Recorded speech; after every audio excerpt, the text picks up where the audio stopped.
right? So we need to understand that. But once we put even the red tape, which means do not cross, right? We need to let people know you cannot be on that side. That's where the discipline comes in.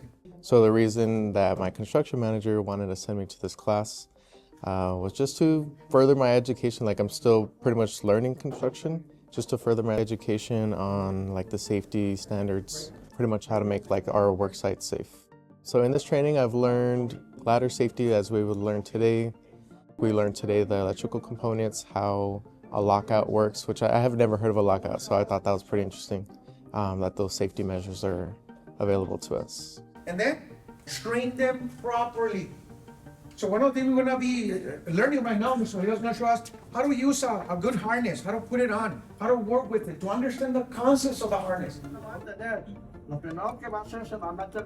I'm a project engineer intern, and the reason why I was sent over to my OSHA 30 training is mainly part of my work is in the field and part of it's in the office. They would like for me to ensure that everyone are within the proper PPE, that we have a safety worksite, and just an overall smooth work that we have in the field.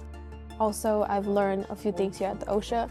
PPE for everyone, not only our team, but also our subcontractors, as we're in charge of the whole worksite.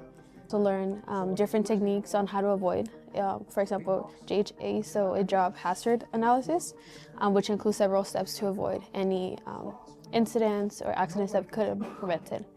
And lastly, today we were learning about electricity, and that's something that's really important when it comes to working with different people.